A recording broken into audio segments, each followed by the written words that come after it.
क्योंकि ये पवित्र पावन कथा जो 7 दिन से बड़ौदा गुजरात की पवित्र धरा पर चल रही है, उसका आज विराम दिवस है।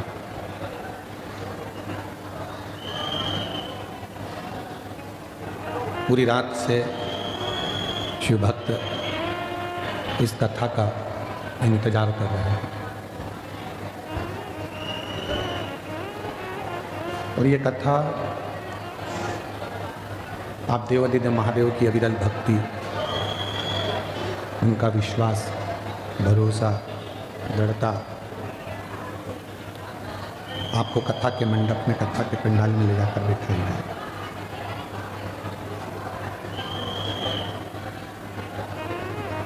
जब हम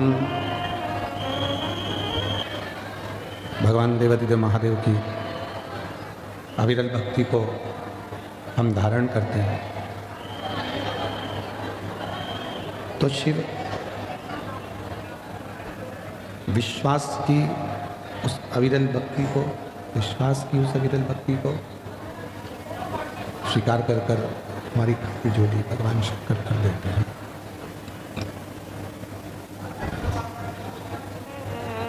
शिव की आराधना में, शंकर भगवान की साधना में,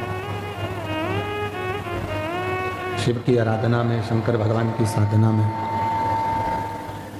सबसे ज़्यादा जरूरी है विश्वास।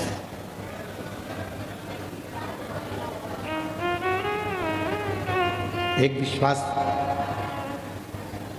अपने माता पिता पर रखें, एक विश्वास अपने आप पर रखें, एक विश्वास वो देवादिदेव महादेव जगत के बाप पर रखें।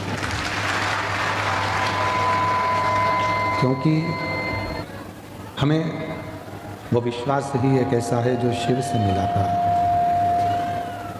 वो विश्वास ही एक ऐसा है जो हमें भगवान देवादिदेव महादेव से मिलन कराता है। यदि विश्वास पूर्ण नहीं होता तो परमात्मा भी मिलता नहीं।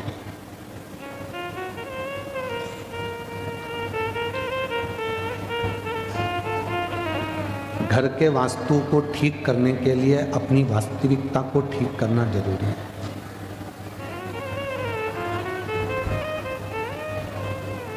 आपने थोड़ा सा दुख अगर जिंदगी में आया, थोड़ी सी तकलीफ आई, थोड़ा सा कष्ट आया तो वास्तुशास्त्री को बुलाया और वास्तुशास्त्री को बुलाकर कहा कि हमारे थोड़ी तकलीफें चल रही है, आप बताओ इसका कोई निर्णय, इसका कोई उपाय। उसने कहा कि ये जो तुम्हारी जो सीढ़ियाँ हैं ये गलत है, तुमने सीढ़ियाँ बदल ली। फिर उसने कहा कि तुम्हारा जो रसोई घर है, किचन है, ये गलत है, तुमने रसोई घर भी बदल लिया। फिर वास्तुशास्त्री ने कहा कि ये चित्र यहाँ की जगह वहाँ लगाओ, वहाँ की जगह वहाँ लगाओ, तुमने वो चित्र भी बदल कर देख लिया।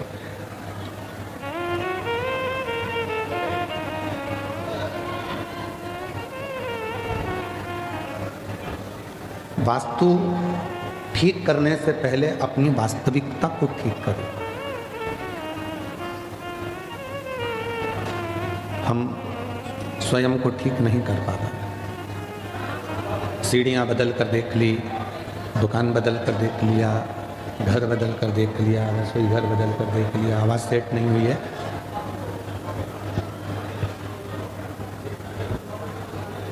घर बदल कर देख लिया, हमने सीढ़ियाँ बदल कर देख ली, सब कुछ हमने बदल कर देख लिया, पर अब थोड़ा सा अपने आप को बदलो। हम जब अपने आप को बदल लेते हैं तो अपने आप सब कुछ बदला बदला सा लगने लगता है और ज़िंदगी में कुछ ना कुछ अच्छा होना प्रारंभ हो जाता है। हम स्वयं को नहीं सुधार पा रहे।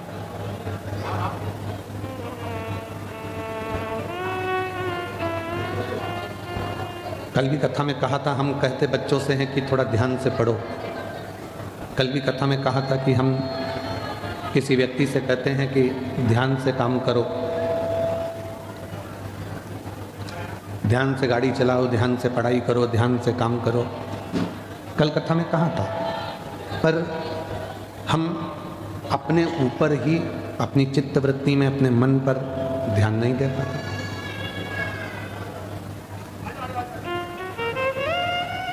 शिवलिंग के सामने, मंदिर में या घर में, भगवान शंकर के मंदिर में भी अगर जा रहे हो, घर में भी अगर भगवान शंकर के शिवलिंग की पूजन कर रहे हो, या शिवलिंग का पार्थिव शिवलिंग बनाकर निर्माण कर रहे हो, तो तुम्हारी पूजा की थाली में कोई चीज़ कम है, चल जाए। तुम्हारे पूजन की थाली में अगर कोई चीज़ कमी है, चलेगी। पर शिवलिंग की पूजन करते समय, चाहे मंदिर में पूजन करो, चाहे अपने घर में पूजन करो, चाहे पार्थिव शिवलिंग का पूजन करो, पूजन की सामग्री कम होगी, चलेगी, पर मन रत्ती भर भी कम नहीं होना चाहिए। दिल परमात्मा में पूरा लगा होना चाहिए। 24 घंटे नींद भजन करना मत करो। 12 घंटे भी आपको भगवान का भजन नहीं करना मत करो। हम नहीं बोलेंगे कि तुम 12 घंटे करो, कि 10 घंटे करो, कि 20 घंटे करो, आप तो मत करो। आप 5 घंटे भी अगर भगवान का भजन नहीं कर पाए तो मत करो, कोई बात नहीं। आप 3 घंटे भी भगवान का भजन नहीं कर पाए तो कोई बात नहीं। पर शिव महापुराण की कथा कहती है कि 24 घंटे जाने दो, 12 घंटे जाने दो, 3 घंटे जाने दो, पर 1 मिनट भी अगर आप शंकर भगवान के सामने बैठे हो और उसकी स्मरण कर रहे हो, तो उस स्मरण में तुम्हारा ध्यान फिर बटना नहीं चाहिए। तुम्हारा ध्यान परमात्मा की ओर पूरा केंद्रित होना चाहिए, पूरा केंद्रित।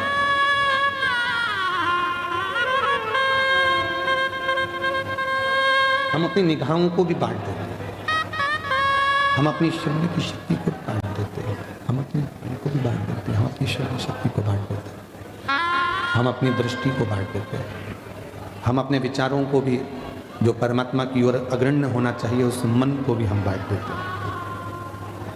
आज कथा का विराम दिवस है। स्वयं तुमरुका जी ने भगवान शंकर से एक वर मांगा था। जब ईश्वर जी और गोरा जी बनकर कथा की शुरुआत हुई थी, और जब चंचुला का पति बिंदु प्रेत योनि से छूट गया था, चंचुला खंड सौभाग्यवती धारण कर ली थी, तब तुमरुका जी ने भगवान शिव जी से हाथ जोड़कर कहा था कि ये कथा तो विराम हो रही है, और आज कथा का विराम हो जाएगा। ये तुमरुका जी कहे शंकर भगवान से, कथा तो विराम हो रही है, पर मुझे एक वर दे दो। शिव जी ने पूछा कौन सा वर? तुमरुका जी बोले बस एक वर ये दे दो कि जैसे कोई जाता जाता घर के बच्चों को कुछ देकर जाता है, उसी तरह जिस दिन ये शिव पुराण का विराम हो, उस दिन आप भी जितने शिव भक्त इस कथा को सुन रहे हों, उन सब की झोलियां भर कर चले जाए। ये वर दे दीजिए। इसीलिए शिव महापुराण की जो 6ठे दिन की रात्रि होती है या 5 दिन की कथा होती है, तो चौथे दिन की रात्रि होती है, उसको शिवरात्रि कहते हैं। और जिस दिन कथा का विराम होता है, उस दिन लाखों की संख्या में शिव भक्त केवल बाबा के चरणों में बैठकर कथा इसलिए सुनते हैं कि मेरा बाप, मेरा पिता, मेरा बाबुल, मेरा बाबा आज जाएगा, तो कुछ ना कुछ अपनी बेटी को, अपने बेटे को गोदी में देकर जाएगा। देकर जिस कामना से आप कथा सुन रहे हैं, जिस भाव को रखकर आप कथा सुन रहे हैं, जिस विश्वास को रखकर आप कथा सुन रहे हैं, वो विश्वास आपके जीवन में सुख प्रदान करता है, सुख देता है।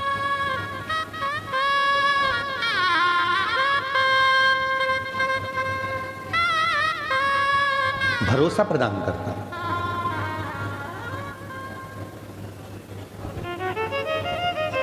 कल हमको, आज भी हमको लेकर आए मित्तल साहब, गाड़ी ड्राइव करी आपने, और कल लेकर आ रहे थे तो मित्तल साहब कह रहे थे कि गुरुजी जितने शिव भक्त आए हैं इनके अंदर विश्वास बहुत है।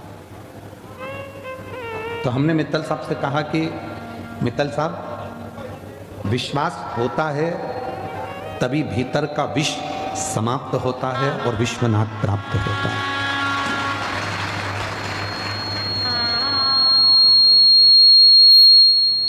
अगर विश्वास नहीं होगा तो भीतर का विष समाप्त नहीं होगा, अगर विष समाप्त नहीं होगा तो विश्वनाथ नहीं मिलेगा, तो विश्वनाथ नहीं मिल सकता।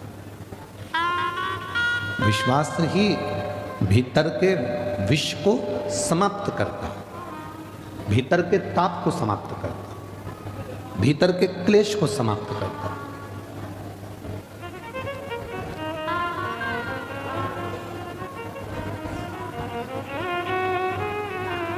एक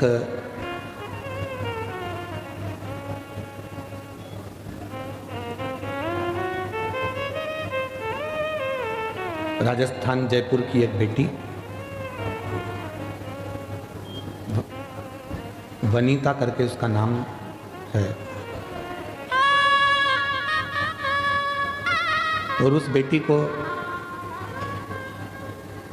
जब वो एक कथा वहाँ हुई थी, माहेश्वरी कथा कराए थे, एक कथा वहाँ कराई थी भी माहेश्वरी जी ने राजस्थान में। तो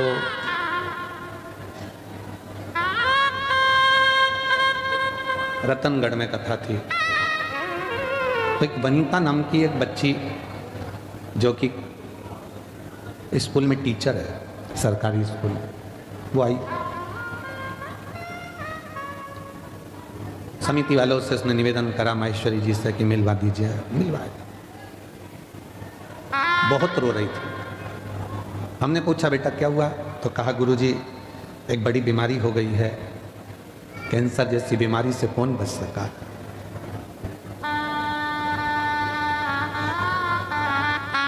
हमने कहा कौन से स्टेज की है, तो कहा 4th स्टेज। बच्चे, तो कहा अभी 1.5 साल का लड़का है। हमने कहा ठीक है।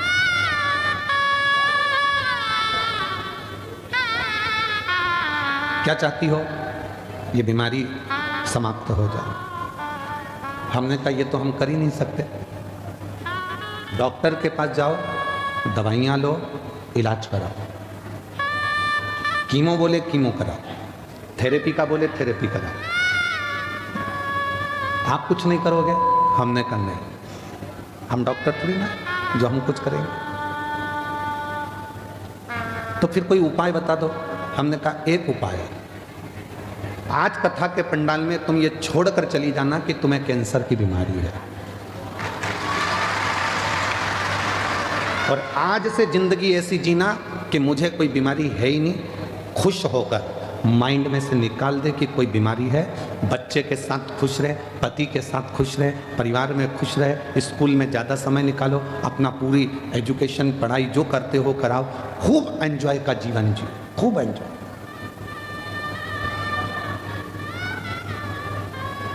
और वही बच्ची फिर हमारे एक जजमान के यहाँ कथा थी, तो वहाँ पर हम जब गए, वो कहाँ कथा थी, जयपुर में, तो अग्रवाल जी के हमारा ठहरना हुआ था। फिर वहाँ वो मिलने, हमने पूछा क्या हुआ, 4th स्टेज का कैंसर था। कहा गुरुजी सारी रिपोर्ट नील आ गई। मैं ठीक हूँ। मेरी जीजियों, मेरे जीजाओं, मेरी बेटियों, मेरे बेटाओं, एक बात याद रखना, बीमारी को माइंड में बिठा लिया तो बीमारी तुम्हारा पीछा कभी नहीं छोड़ने वाली। बीमारी को माइंड से निकाल दिया तो बीमारी भी सोचती है ये तो मुझे झेल ही नहीं रहा, तो मैं दूसरे के पास चली जाऊं। झेल ही नहीं रहा।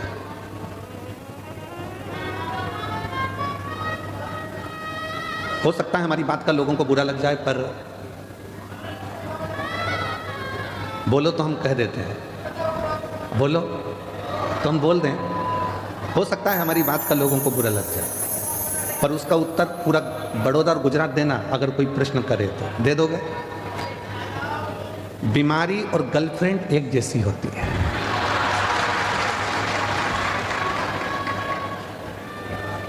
आपने दिमाग में से निकाल दिया, ये दूसरे के पास चली जाती है। बोलो सही है कि गलत है? दिमाग में से निकाला, चलिए।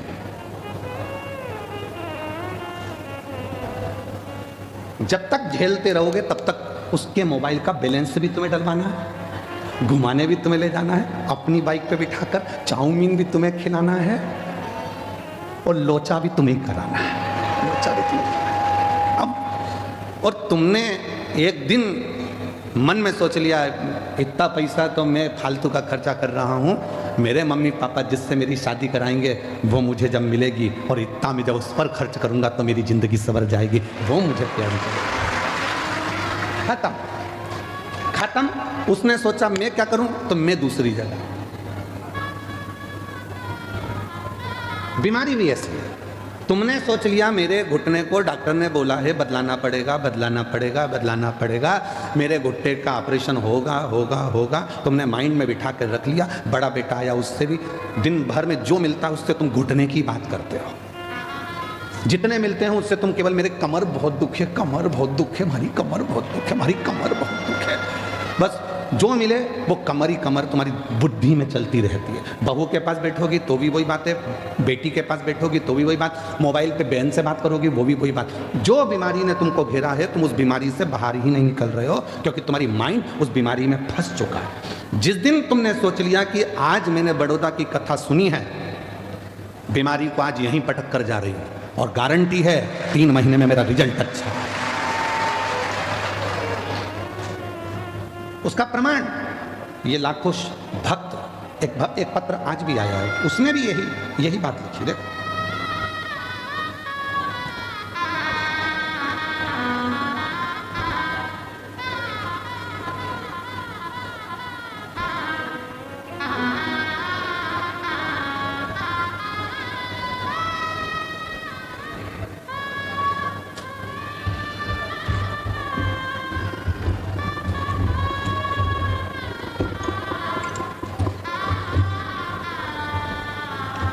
मेरा नाम सुरेखा यशवंत पाटिल है। धनलक्ष्मी पार्क, कपुराई चौकड़ी, बड़ोदरा की रहने वाली हूँ। कहीं बैठी हो तो आकर एक बेलपत्र ले जा सकते हो।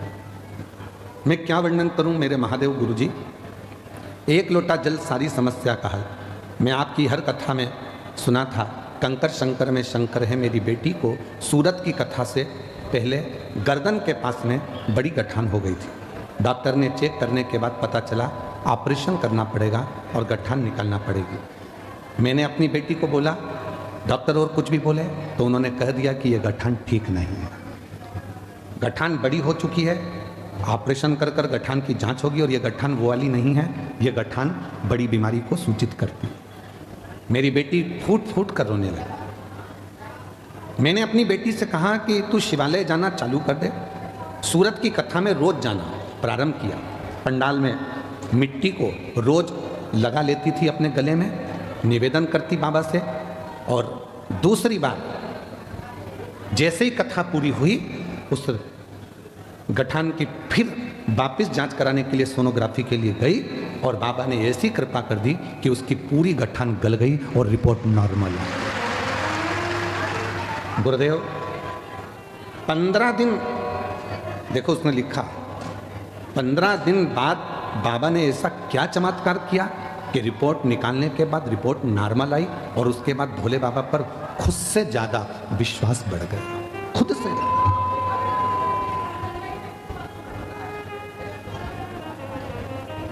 एक विश्वास, एक पत्र और है।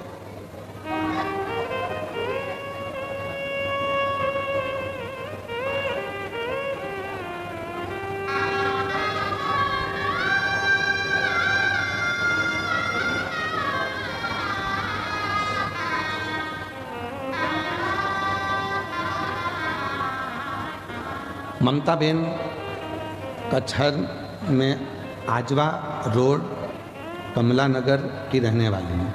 कहीं बैठी हो तो आ सकती हैं। एक लोटे जल का मैं क्या वर्णन करूं। मेरी मम्मी सविता बेन कहार, उन्हें 2022 में पेट में दर्द शुरू हो गया था, तो हम सब भाई बहन ने उन्हें अस्पताल ले जाकर चेकअप कराया।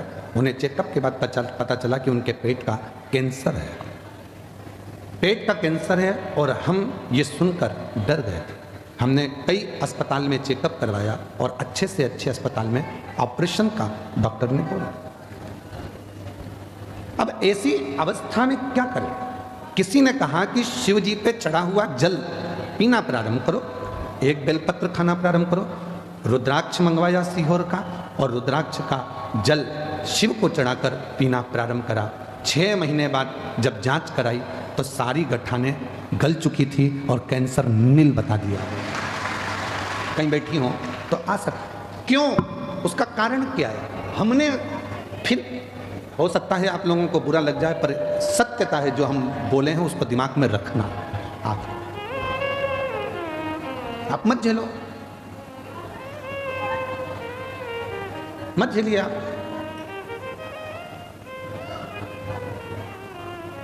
चलो जाने तो, अब ये बात भी जाने तो, आप तो छोटी सी बात है। आप कोई व्यक्ति आपको बार बार आपके पास में आ रहा है और आपने उसको झेलना बंद कर दिया तो वो दूसरी जगह चले जाए। मत झेल। बीमारी को जब तक तुमने झेल कर रखा है, दिमाग में बना कर रखा है, वो बीमारी तुमको घेर कर रखेगी। और जिस दिन तुमने बीमारी को अपने दिल और दिमाग से निकाल दिया कि मैं एकदम ठीक हूँ, आई एम फाइन, मुझे कोई मतलब, मैं स्वस्थ। फोन कर कर बहन पूछेगी क्यों तेरे पाँव का दर्द कैसा है? तू बोल रही थी घुटने का ऑपरेशन। अरे काय का ऑपरेशन? भोलेनाथ जी को लोटा भर के जल चढ़ाती हूँ, पी जाती हूँ, बाबा ने मेरे को ठीक कर दिया। तुमने अपने मुख से कहना प्रारंभ कर दिया, मैं ठीक हो गई, मैं ठीक हो गई, मैं ठीक हो गई, तो 24 घंटे में से एक क्षण के लिए सरस्वती हमारे मुख से निकलती है और तुम्हारी वाणी सिद्ध हो जाएगी और तुम ठीक हो जाओगे। और तुम दिन भर रोते रहोगे, भगवान सारा दुख तूने मुझे ही दे दिया, भगवान सारा दुख मुझे ही दे दिया। दिन भर यही बात के लिए रोगे तो भगवान भी कहेंगे और बचा कुचा किसी का दुख हो तो इसी को दे दो।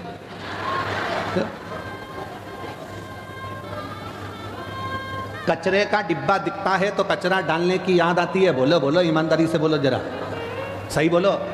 जहां कचरे का डब्बा दिखेगा वहां। और तुम देखो रोड के किनारे अगर तुम किसी ऑफिस में जा रहे हो तो लोग जहां थूक देते हैं ना, तो उसको देखकर तुम्हें भी थूकने की याद आती है। बोलो बोलो, सही है कि गलत है?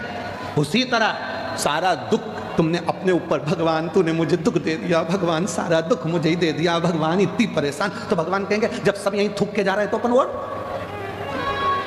कचरा इतना पड़ा है तो और पटक दो, उसमें क्या दिक्कत लग रहा है? पर तुमने उस कचरे को साफ कर दिया, थूकों को साफ कर दिया, फिर किसी की हिम्मत नहीं है कि वहाँ कोई कचरा डाल दे, क्योंकि वहाँ कचरे का डब्बा है ही नहीं, तो कचरा क्या खाते देगा? जब है ही नहीं तो फिर क्या लगेगा?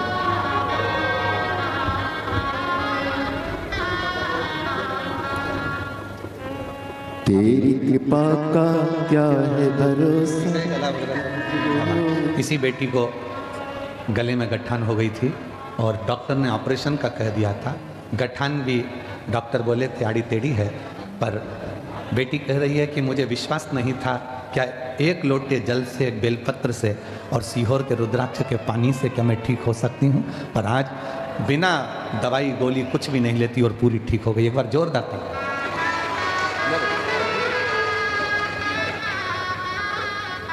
जिस पर भी हो गई तेरी कृपा करुणा, भव पार हुआ, भव पार हुआ। ये बेटा कह रहा है कि मेरे पापा आप पर भरोसा नहीं करते थे, किसी मंदिर में नहीं जाते थे, गाड़ी के ड्राइवर हैं, ड्राइव करते हैं। क्योंकि बेटी को इतनी तकलीफ हो गई थी तो पिता का विश्वास भी खत्म हो गया। जब पहली बार सीहोर गए बेटी को लेकर तो वहाँ बोल कर आए थे, अगर तू सच्चा है तो मैं कंकर लेकर जा रहा हूँ, मेरी बेटी ठीक हो जाए, तुझे मानूंगा। बेटा बता रहा है अब अगर सवारी को भी लेकर जाते हैं तो कथा होती है 1 बजे से 3 बजे तक या 4 बजे तक, तो उस कथा को गाड़ी को साइड लगाकर यात्री को भी सुनाते हैं और खुद भी सुनते हैं, तब गाड़ी को आगे बढ़ाते हैं। विश्वास छोड़ो।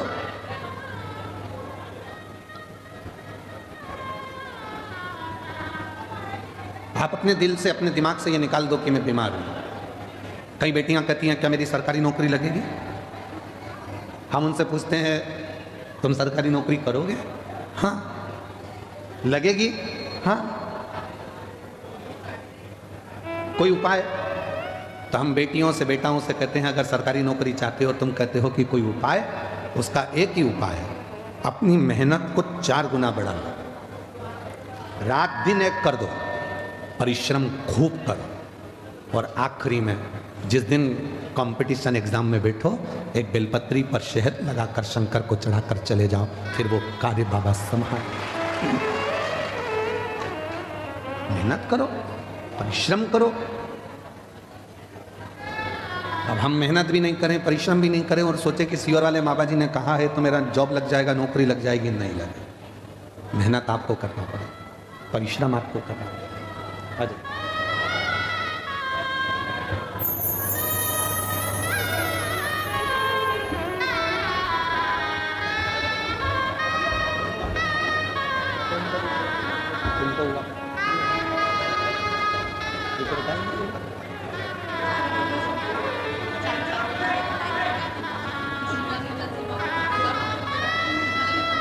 यही माँ है जिनको डॉक्टर ने कैंसर बता दिया था और चारों बेटियां माँ को लेकर सीहोर पहुंच गई। कंकर शंकर पूजन करके रुद्राक्ष लेकर आ गई। जांच भी कराती रही, दवाई भी कराती रही, जो जो डॉक्टर बोला सब कराया, और आखिरी में हिम्मत करी तो पूरी रिपोर्ट नील आ गई और सारी गठाने गल गई। रोते नहीं आप, आंसू पोछो, पहले आंसू पोछो, अच्छे खुश होकर जाओ। इतनी अच्छी आपकी बेटियां हैं, आपको संभाल ली, और क्या चाहिए? बस शिव जो जैसी भावना लाया वो वैसा ही फल पाया, नहीं खाली उसे लौटाया वो मन ही मन हर्षाया, कर दिया माला माल काशी वाले ने, लुटा दिया भंडार काशी वाले ने, लुटा दिया भंडार काशी वाले ने, कर दिया माला माल काशी वाले ने। जिस विचार को तुम्हारी चित्त वृत्ति में तुम लेकर आओगे, तुम वैसे सोच लिया कि सरकारी नौकरी करना है, मिलेगी, मेहनत करना पड़ेगी, परिश्रम करना पड़ेगा।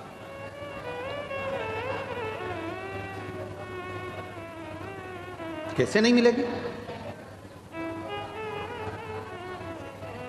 सूरत की कथा में एक बात कही थी कि दुनिया में कोई ऐसा सिंहासन नहीं है और कोई ऐसी कुर्सी नहीं है जिस पे तुम नहीं बैठ सकते।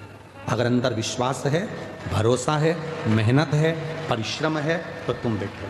कई लोग कहते हैं गुरुजी हमको आशीर्वाद दो, अगली बार हम कथा कराएं, हम जजमान बनकर खुद कथा कराएं। हम उनको आशीर्वाद की जगह ये कहते हैं कि विश्वास पक्का रखना, मेहनत 4 गुनी करना, तो अगली कथा तुम कराओगे।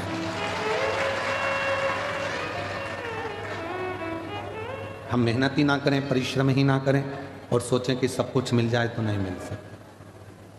सीहोर वाले महाराज जी के पास में ऐसी कोई ना तो भभूति है, सीहोर वाले महाराज के पास ना कोई ऐसा टोना है, ना कोई ऐसा टोटका है कि हम तुमको दे दें और तुम्हें गड़ा हुआ सोने के हंडे मिल जाए। अगर ऐसे सोने के हंडे मिलते होते तो हम भी तुम्हारे गांव में नहीं आते। क्यों आते? बोलो सही है कि गलत है?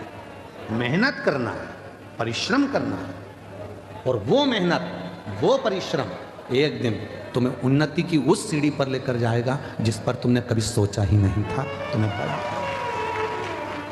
कोई साधन नहीं।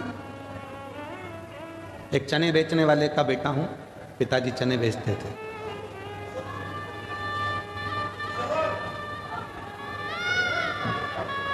जब हमारे पिताजी चने का ठेला लगाते थे, उनकी आंख में मोतियाबिंद हो गया था।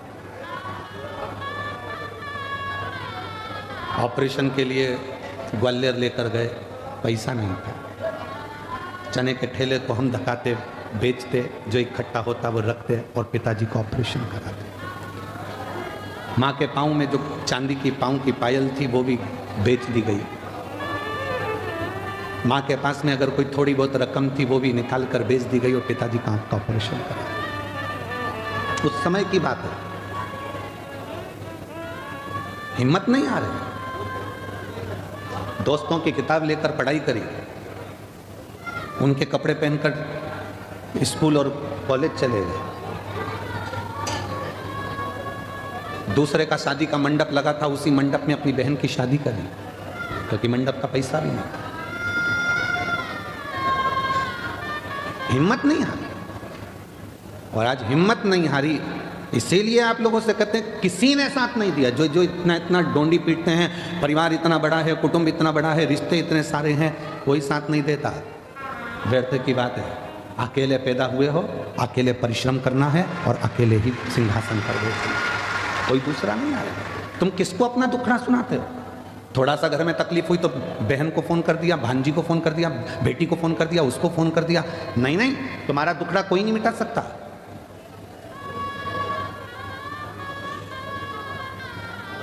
अगर तुम अपनी बेटी को फोन करके भी बोल दोगे कि तेरी भाभी परेशान कर रही है, कौन सी ननंद है, तो छाती पर आकर कह दे भाभी तुम मेरी बहन मम्मी से क्यों लड़ रहे हो? दम चाहिए।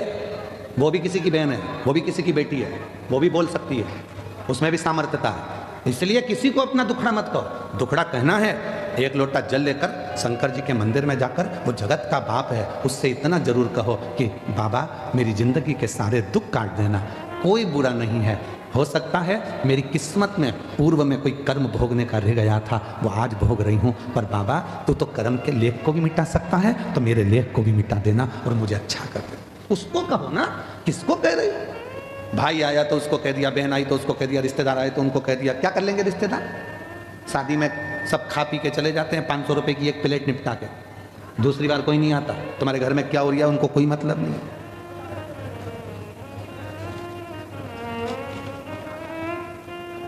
अदालत में जब तलाक का केस चलता है, कोई रिश्तेदार अगर खड़ा नहीं होता, बाप खड़ा है, माँ खड़ी है, बेटा खड़ा है, बेटी खड़ी है, बस वही खड़े हैं, बाकी का कोई नहीं आता। कौन आएगा?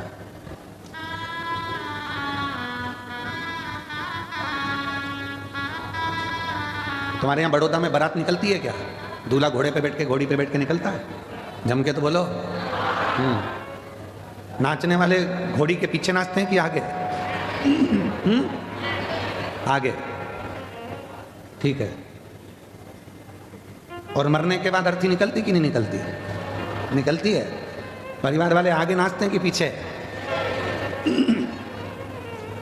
जितने परिवार वाले रिश्तेदार होंगे, शादी में, खुशी में सब आगे होंगे, और दुख आया तो सब पीछे होंगे। अकेले आगे चलना है, अकेले आगे चलना। खुशी है तुम्हारे यहाँ, धन है तुम्हारे पास में, बहुत खुशियां हैं, सारे रिश्तेदार आगे आगे नाचेंगे। मैं रसगुल्ला ला दूं, मैं जलेबी ला दूं, मैं ये ला दूं, मैं वो ला दूं, मैं ये कर दूं, कपड़े पहना दूं, चेन पहना दूं, अंगूठी पहना दूं। सारे रिश्तेदार आगे आगे आगे आगे आगे आगे। खुशी है तो, और दुख आया सब पीछे। बात करते करते जा रहे, कितना अच्छा था, निपट गया।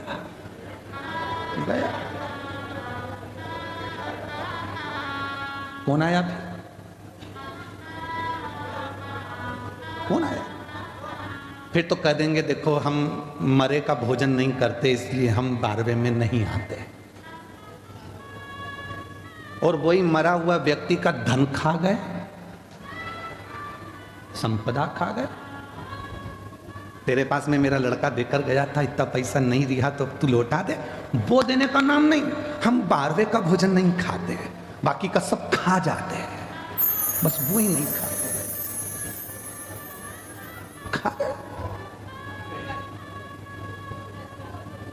लोग कहते हैं सीवर वाला बाबा बहुत आड़ा टेढ़ा कथा बाजता है, तो उसमें दिक्कत क्या? मत सुनो, उसमें क्या प्रॉब्लम? सत्य थोड़ा कड़वा होता है, सत्य कड़वा होगा। और सुनो, दवाइयां धीरे धीरे असर करती है, और एक इंजेक्शन अच्छा जोरदार लग जाए ना, जोरदार, फिर वो असर कर जाता। सब अपने हैं, मेरा परिवार इतना बड़ा, मेरे रिश्ते इतने बड़े, मेरे नाते इतने बड़े, मेरे कुटुंब इतने बड़े, मेरे, पर याद रखना अकेले ही चलना है, कोई दूसरा।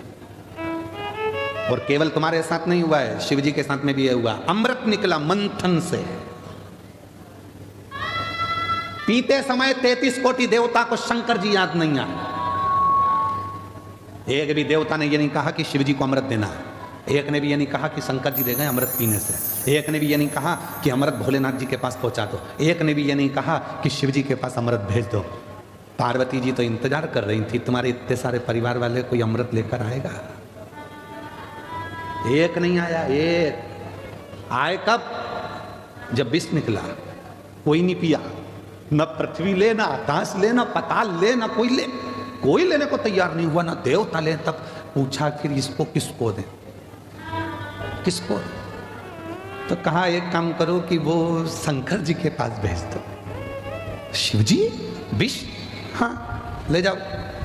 शंकर जी के पास पहुंचे विष लेकर, तो भोलेनाथ जी ने कहा ठीक है लाओ मुझे दो। पार्वती कहती है कैसी बात करते हो, अर्धांगिनी हूं तुम्हारी, अमृत लाते तुम्हें अपने पति को पिला देती, विष मेरे पति को दे रहा हूं।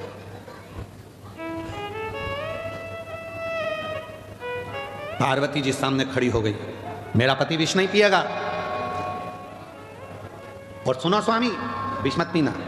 शंकर भगवान ने अपनी पत्नी को अपने पास में बिठाया, समझाया, पार्वती तू मेरी अर्धांगिनी है। एक चतुर पति, जब परिवार के लोग धोखा करते हैं, पत्नी अंदर से कचोटती है, इतना सबके लिए करा, उसके बाद भी तुम्हारी जिंदगी में दुख ही लिखा। तब भी चतुर पति अपनी पत्नी के कंधे पर हाथ रखकर समझाता है, तुझे तेरे पति पर विश्वास नहीं है क्या? ऐसे बंगले गाड़ी अगर ले भी जाएंगे तो अपने पति पर भरोसा रखना, 4 फैक्ट्रियां और खोल दूंगा, उतना बल है अगर तेरा साथ मेरे साथ है।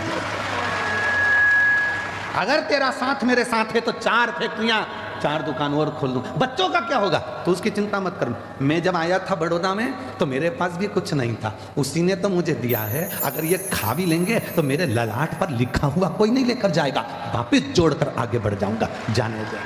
शिव जी ने धर्म पत्नी के कंधे पर हाथ रखा, मां जगत जननी पार्वती के कंधे पर हाथ रखकर शिव जी कहते हैं, पार्वती तू कह रही है कि विष नहीं पीना? पार्वती मालूम है तुझको, तू जगत जननी है, जगत जननी है, और मैं देवों में देव महादेव हूं। अगर कल की ठंडी रोटी बहुएं नहीं खाती, मां रसोई घर में देखकर आती है कि रोटी कितनी बची है, और आते से जब बहू गरम गरम खाना अपनी मां के लिए लेके आती है, सास के लिए, तो मां रोटी निकाल कर दे देती है, बेटा मुझे ठंडी अच्छी लगती है। क्या मां को ठंडी रोटी अच्छी लगती है? नहीं, सब गरम खा रहे हैं तो सास को भी गरम रोटी अच्छी लगती है, पर उसको मालूम है टिफिन में रखी है, बाद में फेंका जाएगी, कहीं बाहर जाएगी, कोई को देना पड़ेगी, उससे अच्छा है ठंडी रोटी मैं खा लूं, वो खा जाती है। तो तू तो मां है पार्वती, तू जगत जननी है पार्वती, और तू कह रही है कि मैं विष ना पीऊं। शिव जी ने जब अपनी धर्म पत्नी को समझाया, मौन हो गई मेरी मां जगत जननी, मौन हो गई, आंख से आंसू बह रहे थे मां के। शिव जी बोलते हैं, एक बात बोलूं पार्वती? बोलो। तेरे बिना तो मैं विष भी नहीं पी सकता, तेरे बिना तो मैं विष भी नहीं पी सकता।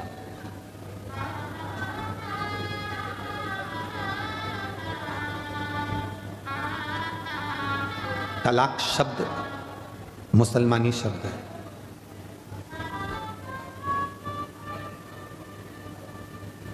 मुसलमान जितने भी पति पत्नी के विच्छेद कराने वाले जो शब्द हैं, ये सब दूसरों के हैं। हमारी भारतीय परंपरा में, सनातन धर्म में एक भी ना तो मंत्र ऐसा है, ना कोई साधना ऐसी है, और ना कोई नियम ऐसा है कि पति पत्नी को कोई अलग कर सके। पति पत्नी 7 जन्म तक एक दूसरे के हैं, बस उनके विचार मिलना चाहिए। ये सब शब्द दूसरों के हैं।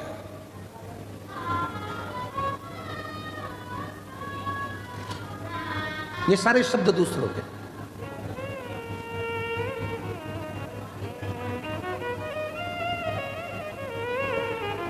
क्यों चिंता करते हो? तू बोल, मैं तेरे बिना तो विष भी नहीं पी सकता पार्वती, तू बोलेगी तो मैं विष पीऊंगा। ठीक है, पार्वती जी ने कहा, गणेश जी, कार्तिकेय, अशोक सुंदरी, जया, विषहरा, शामली बारी, दौतली देव, इन सब बच्चों को दूर कर दो, नंदी को भी दूर कर दो, तब विष पीना। इनको मालूम पड़ेगा कि हमारे पिताजी को देवताओं ने विष दे दिया था और खुद ने अमृत पी लिया था, तो इनके मन में गलत भाव आ जाए, दूर करो इनको। इनको दूर कर दिया जाए, सबको भेज दिया। गणेश जी चले गए, अष्टविनायक बनकर बैठ गए। कार्तिकेय गए, श्रीशैलम पर जाकर बैठ गए। अशोक सुंदरी काशी में जा गई। जया, विषहरा, शामली बारी, दौतली देव हरिद्वार पहुंच गए। सब चले। नंदी बचा था। शिव जी ने कहा, नंदी, विष पीऊंगा, तुझे अच्छा नहीं लगेगा, तू जा। घर में कोई एक प्यार करने वाला होता है जिसको तुम्हारे धन से मतलब नहीं होता, तुम्हें देखकर जीता है, तुम्हारे चेहरे की खुशी देखकर जीता है। शिव जी के चेहरे की खुशी देखकर जीने वाला एक ही था, वो था देवकी देव महादेव का नंदी। इसलिए आज भी मंदिर के बाहर उनका चेहरा देखता रहता है बैठकर, वो जीना से।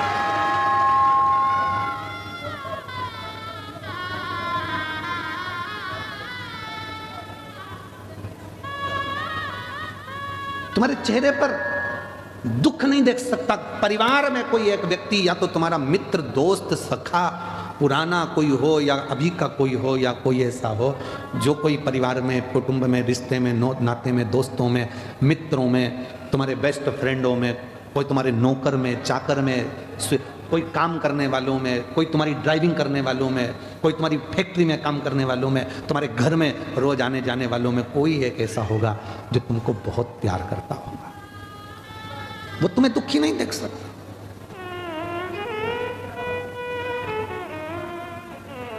नंदी, जाओ। नंदी कहते, मैं नहीं जाऊंगा, तुम विष पियो। पार्वती जी ने पूछा, तो शिव जी का कहना नहीं मानेगा? नहीं। विष पीने के बाद हो सकता है इनको चक्कर वक्कर आ गए, गिर पड़ गए, तो मुझे लेके भगना पड़ेगा ना हॉस्पिटल। ड्राइवर का होना और गाड़ी का होना तो जरूरी है ना।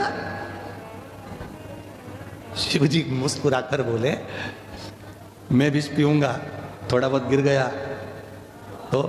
नंदी बोले, आपके पास रहकर चिंता मत करो, थोड़ा बहुत अगर विष नीचे गिर भी गया, आप चाहते हो ना किसी को नहीं मिले, मैं बैठा हूं, जो गिरेगा ये नंदी चाट जाएगा,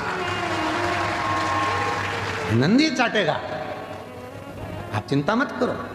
कभी कभी जिंदगी में ऐसा समय आता है जो सज्ञ हैं वो 500 रुपये नहीं देते। जिस ड्राइवर ने, जिस वर्कर ने, कोई मित्र ने, जिसके पास कुछ भी नहीं था, जो तुमसे प्यार करता है, वो कह देता है, साहब चिंता मत करना, आप आंटी जी चिंता मत करना, मैं तुमको लाकर देता हूँ, तुम तो तुम्हारा काम करो, बेटा तुमको पढ़ाई करना है, कोई नहीं देगा ना, मैं दे दूंगा, तुम चिंता मत करो। साधारण व्यक्ति जिससे सोचा ही नहीं था, प्रेम था उसके अंदर, उसने अपनी तनख्वाह में से, अपनी जेब में से लाकर दे दिया, ये लो, दुखी मत हो, दुखी मत हो। नंदी, तुम विष पियो, गिरेगा, मैं चाटू। पार्वती जी के चेहरे पर मुस्कुराहट आ गई। कोई स्नेह करने वाला हो तो नंदी तेरे जैसा हो, किसी को नहीं देखता, केवल शिव को देखता, केवल शिव।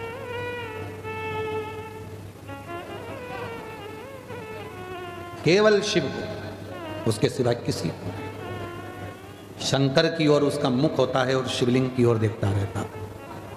देख,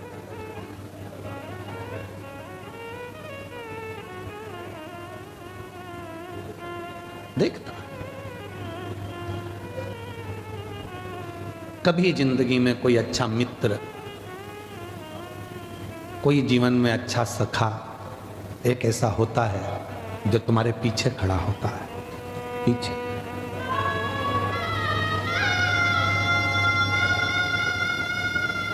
कोई जिंदगी में कोई अपना एक ऐसा हो जाता है जो तुम्हारे पीछे खड़े होकर तुम्हें हिम्मत देता है, घबराना नहीं, मैं हूं।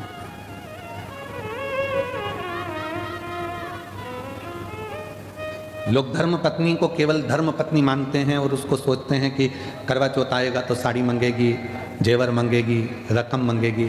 कभी विचार करना, वो जेवर, वो साड़ी, वो रकम अपने लिए नहीं मांगती है। उसको मालूम है जिस दिन मेरे पति पर अगर थोड़ा भी दुख आया तो मेरे जितने जेवर हैं वो इसी के काम आने वाले हैं, मेरे लिए इसी के काम आने।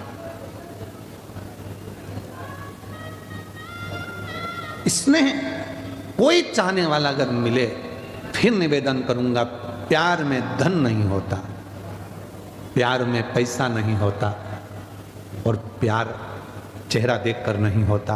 प्यार तो दिल से, एक दूसरे के भाव मिलना चाहिए, स्नेह मिलना चाहिए, वो प्रेम, वो वात्सल्य।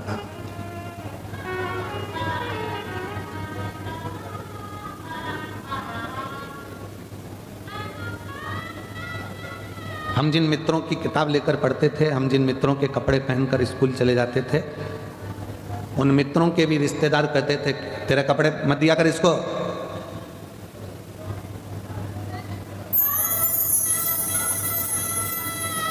अपने कपड़े क्यों देना किसी को? उसके घर में खाने का नहीं है, तू उसके कपड़े पहनेगा तो तेरे घर में भी कुछ नहीं बचेगा।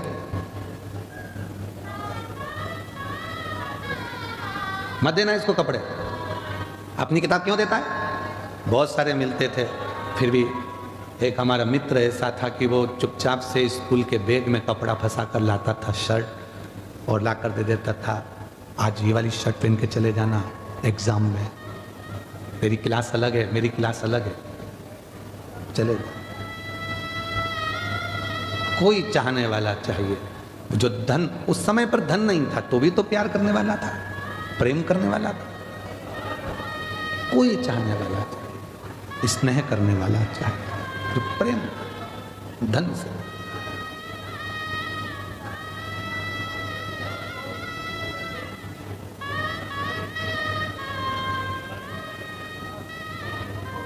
महाराज,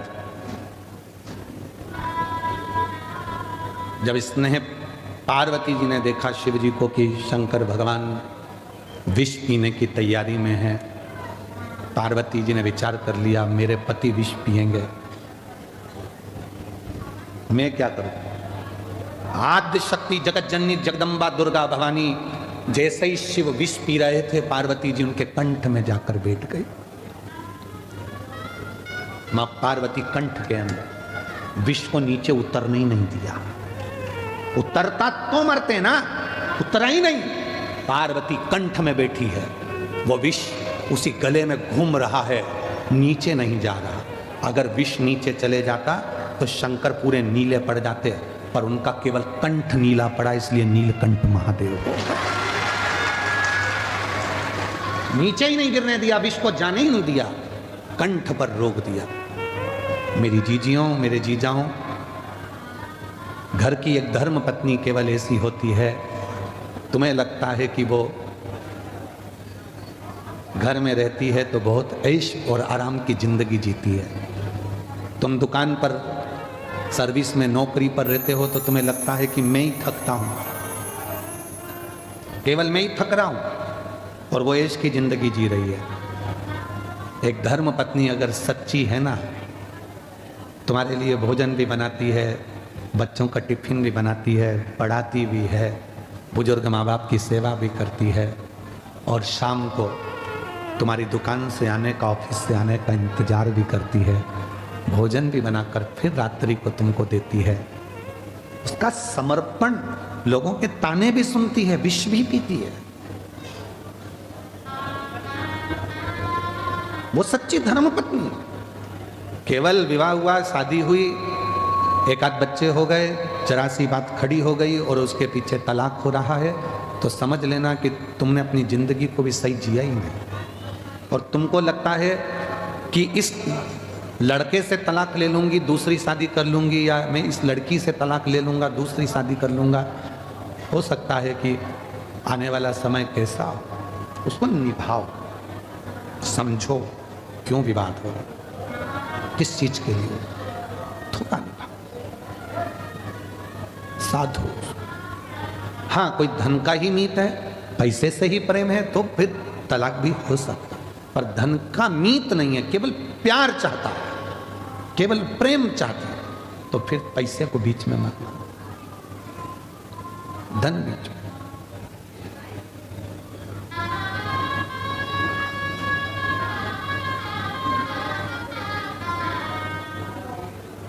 शिव से जब प्रीत बढ़ती है, प्यार बढ़ता है देवादिदेव महादेव से, तो मां जगत जननी कंठ में बैठ जाती, विष ही नीचे नहीं गिरा।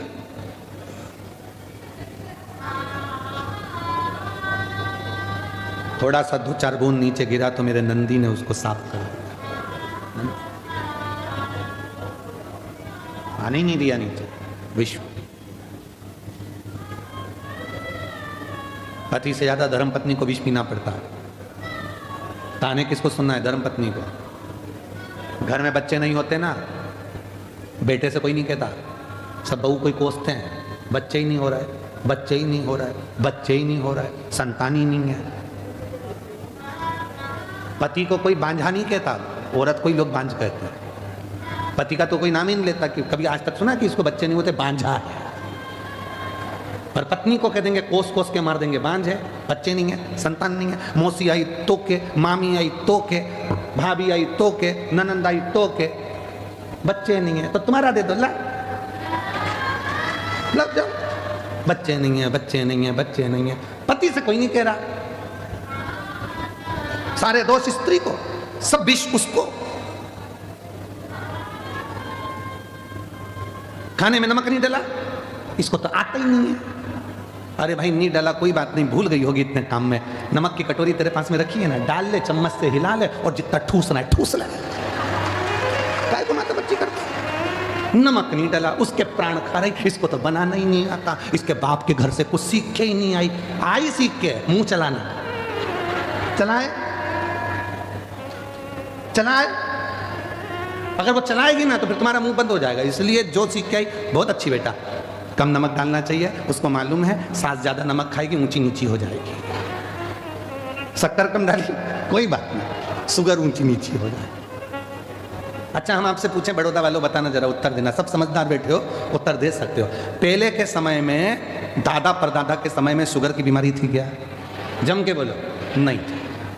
नाथद्वारा में, श्रीनाथ जी की हवेली में, सांवरिया सेठ में, सालासर जी में, बाबा जी के यहाँ जितने मंदिर थे, तिरुपति में चाहे जितने मंदिर होते थे, द्वारका नाथ में सबसे ज्यादा मीठा ही चढ़ता था, और चोगना मीठा। मावा 250 ग्राम तो शक्कर 2 किलो, इतना मीठा बनता था और इतना मीठा लोग खाते थे। बोलो सही है कि गलत है? शुगर की बीमारी होती थी? नहीं होती थी। क्यों नहीं होती थी? जितना मीठा वो खाते थे उतना मीठा वो बोलते थे। आज के समय में शुगर की बीमारी क्यों हो रही है? क्योंकि लोग शुगर खा तो रहे हैं पर जीवन से निकाल नहीं रहे हैं।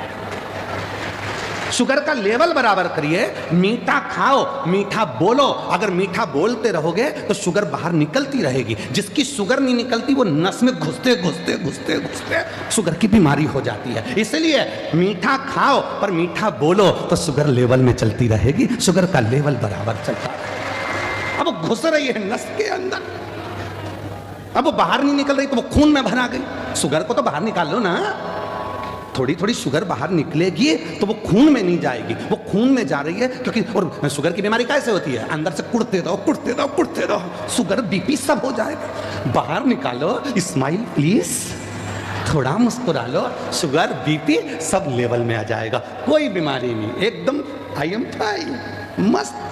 आग लगे बस्ती में, अपन रे मस्ती में। करके देखना, मीठा खा भी लो ना तो थोड़ा मुस्कुराओ, हंसो, ठाका लगाओ, बच्चों के बीच में बैठो, खूब एंजॉय करो, थोड़ा बहुत साउंड तेज चलाकर नाच भी लो। तेरे डमरू साउंड चेक कर, तेज करा, थोड़ा एंजॉय कर लो।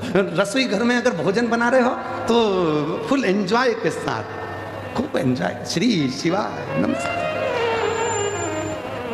बच्चे आकर चिल्ला रहे हैं, परिवार आकर चिल्ला रहा है, तो भोजन बनाने वाला आधा डिप्रेशन में पड़ा हुआ है, भोजन बनाएगा तो भोजन भी, फिर वो उसको भी गुस्सा आता है, और गुस्सा आता है तो फिर वो आटे पर गुस्सा निकलती है,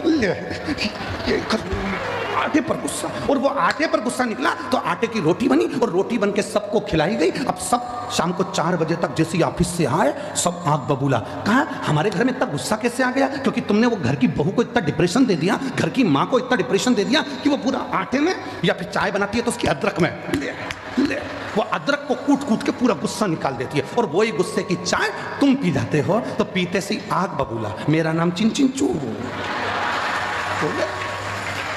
वही गुस्सा भरा गया। भर लो।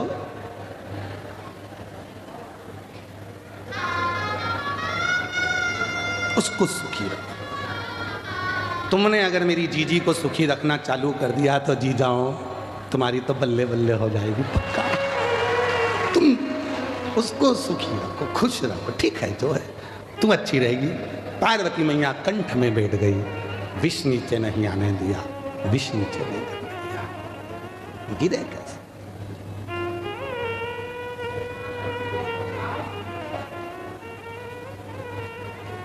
वो जगत जननी अम्बा जगदम्बा है, जगत धात्री। और देखो भाव की शुद्धता होती है। अगर दिल में अगर परमात्मा बसा है तो तुम फिर कहीं पर भी बैठकर उसको भज सकते हो। कहीं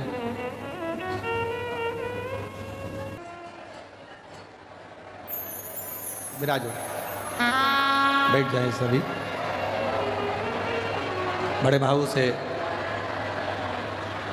कथा चल रही है 7 दिवसीय शिव पुराण बड़ौदा गुजरात में। आज विराम का दिन है। दिल से प्रार्थना करो बाबा से, जहाँ जगह मिले वहाँ बैठकर बाबा को अपने मन का भाव कहिए। ये कथा आज 22 जनवरी को विराम होगी। 27 जनवरी से 31 जनवरी तक 5 दिवसीय शिव महापुराण की कथा। सतुआ बाबा शिविर खाक चौक महावीर मार्ग पाटन पुल नंबर 1 माघ मेले में 1 बजे से 4 बजे तक 5 दिन चलेगी। पूरे महीने भर तो आप और हम प्रयागराज की भूमि पर कल्पवास नहीं कर सके, पर 5 दिन रहकर इस पवित्र कथा का लाभ लेंगे और कल्पवास का फल पाएंगे।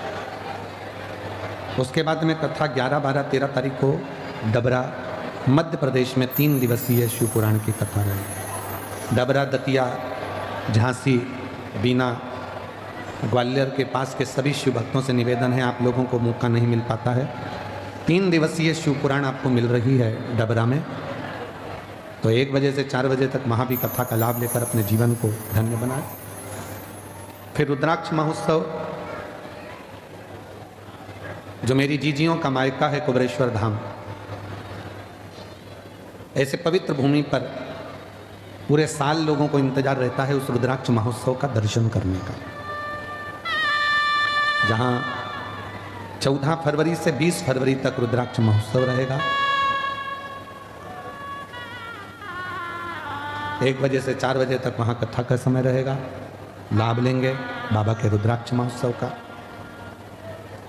15 फरवरी को शिवरात्रि है, तो ग्रीन शिवरात्रि के रूप में उसको मनाएं। 1 वृक्ष अवश्य लगाएं। प्रेरणा दें दूसरों को कि वृक्षारोपण से हमारी प्रकृति वनस्पति हरी भरी रहे और पृथ्वी का जल स्तर बढ़े, वायुमंडल क्लीन हो, साफ हो, कोई बीमारियां जो आज लोगों को हो रही हैं उन बीमारियों से बचा जा सके। हृदय से भाव से बाबा से विनय करें, निवेदन करें। जहाँ भी आप लोगों को जगह मिली है वहाँ बैठकर बाबा को अपने मन की बात कहिए। आज जब कथा का समापन हो, आरती हो जाए, आरती होने के बाद जब अपने स्थान से उठो तो जहाँ बैठे हो वहीं की मिट्टी को अपने हृदय से अवश्य लगाना और बाबा को अपने मन की बात अवश्य कहना।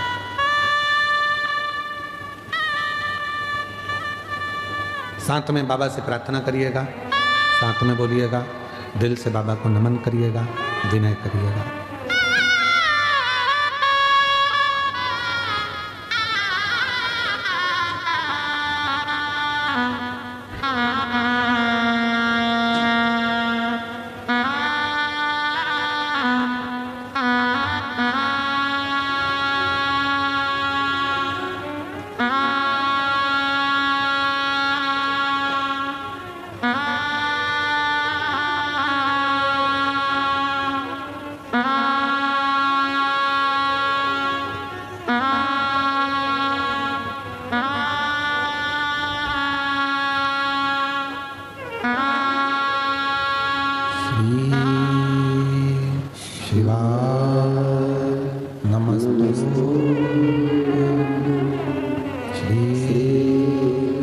शिवाय नमस्तु श्री शिवाय नमस्तु श्री शिवाय नमस्तु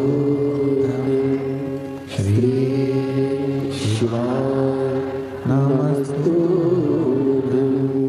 भोला सब दुख काटो मारा ओ भोला सब दुख काटो मारा शिव शंकर जपो तेरी माला भोले बाबा जपो तेरी माला भोला सब दुख काटो मारा ओ भोला सब दुख काटो मारा देश मंगल मंगलकारी देश मंगल मंगलकारी शमशान वासी हमारा शमशान वासी हमारा ओ भोला सब दुख काटो हमारा ओ भोला सब दुख काटो हमारा।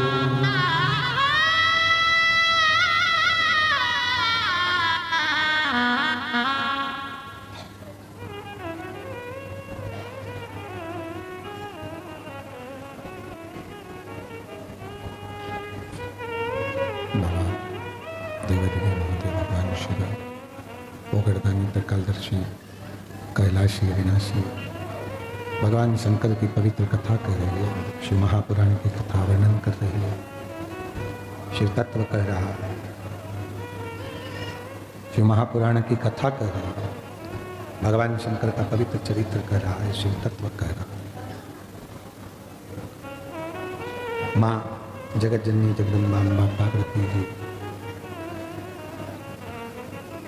शिव जी के कंठ में जाकर विराजमान हो जाती हैं। भगवान शंकर के कंठ में जाकर बैठ जाती हैं। विष को ऊपर की ऊपर रोक लेती हैं, नीचे जाने देती है। विष को ऊपर की ऊपर रोक लेती हैं। विष को ऊपर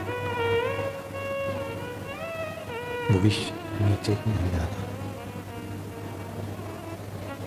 जगत के हित के लिए, जगत कल्याण के लिए भगवान देवादिदेव महादेव ने विष पिया। दुनिया में कोई चीज भारी नहीं है, हर भारी चीज को हल्का समझो। छत्रपति वीर शिवाजी का प्रसंग एक आता है। जीजाबाई ने सामने देखा था कि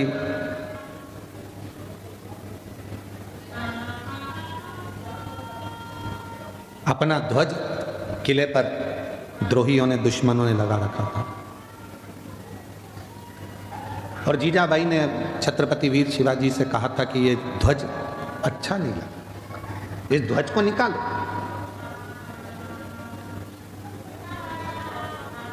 छत्रपति वीर शिवाजी ने कहा था, मां, सामने वाली जो विद्रोही हैं उनके पास में सेना बहुत है। भले सेना हो, तुम में बल कम है क्या? अपने आप को कभी दुनिया से कमजोर मत समझो। अपने आप से दुनिया से कभी कमजोर ना समझो। स्वयं को इतना प्रबल समझो कि दुनिया के सारे दुख से, दुनिया की सारी तकलीफों से मैं लड़ सकता हूं।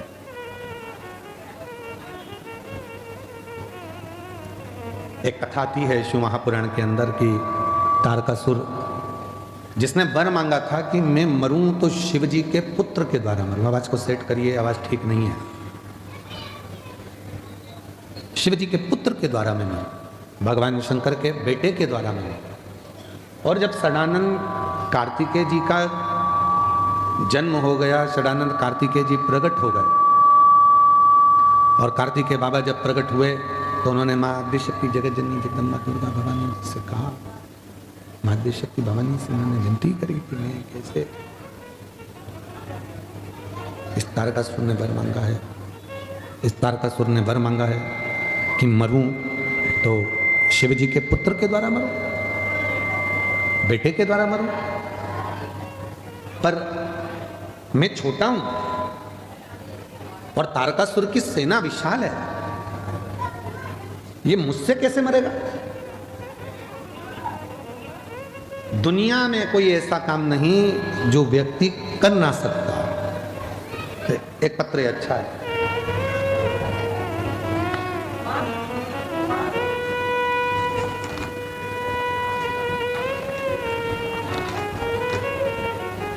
मेरा नाम वैष्णवी अभिकर है। मैं नवसारी गुजरात से हूँ। कहीं बैठी हो तो आ सकती हूँ। मेरे ऊपर महादेव की कृपा, बाबा मेरा सरकारी नौकरी पाने का एक सपना था और वह सपना बाबा की कृपा से साकार हुआ। बाबा, मैंने वर्ष 2022 में गुजरात राज्य के पुलिस की परीक्षा दिया, उसमें मेरा कुछ नंबर से रह गया, फिर सिलेक्शन ही नहीं हुआ। दूसरा एग्जाम दिया, उसमें भी रह गई, फिर तीसरा दिया, उसमें भी रह गए। ऐसे मेरी सरकारी नौकरी लग ही नहीं रही थी। गला पकड़ रहा है, आवाज़ सेट नहीं है, थोड़ी आवाज़ तो क्लियर करो। तब मैंने फिर SSC GD की परीक्षा दी, पर उसका भी कोई रिजल्ट सामने नहीं आ रहा था। शिव जी पर भरोसा करा। 5 उपाय जो आप बताए थे वो मैंने दूसरी बार SSC GD की परीक्षा में किए। वो 5 उपाय उन्होंने लिख के भी भेजे कि हमने ये वाला उपाय किया। 5 उपाय करे और बाबा की कृपा ऐसी हुई, हिम्मत नहीं हारी। आप कहते हो मेहनत 4 गुनी करना, परिश्रम पूरा करना, और बाबा की कृपा से आज मेरी पैरामिलिट्री फोर्स में सिलेक्शन हो गया। मैं बाबा को यहाँ धन्यवाद देने के लिए आया। एक पत्र और है,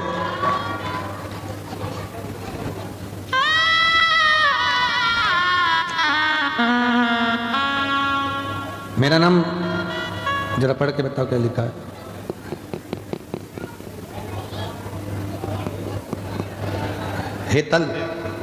हेतक, मैं गांव बरसड़ा, तहसील सांवली, जिला बड़ोदरा की रहने वाली हूँ। कहीं बैठी हो तो आ सकते हैं।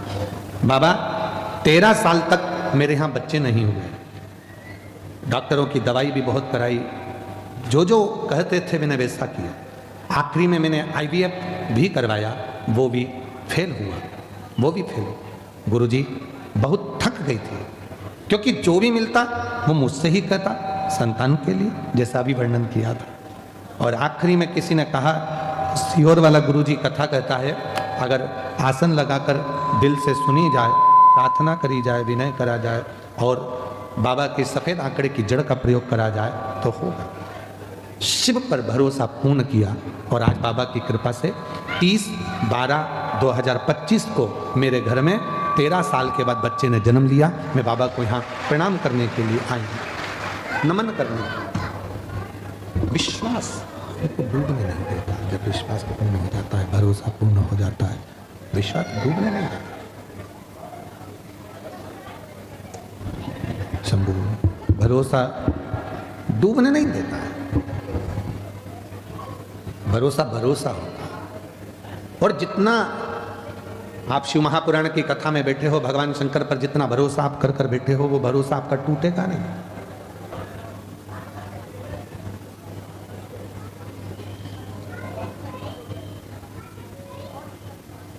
षडानंद कार्तिकेय जी ने कहा अपनी मां से कि इतनी बड़ी सेना है तारकासुर की, ये मुझसे किससे मरेगी? तो जगत जननी जगदम्बा अम्बा पार्वती जी ने कहा कि तुझको जिसने पैदा किया है, तुझको जिसने जन्म दिया है, वो शिव तेरे लिए कुछ अच्छा सोच कर ही रखा होगा। इसलिए टेंशन मत लो, कुछ अच्छा सोच, कुछ अच्छा विचार करो, कुछ अच्छा सोच कर रखा होगा। वो शिव है, बहु गर्दानी शंकर भगवान।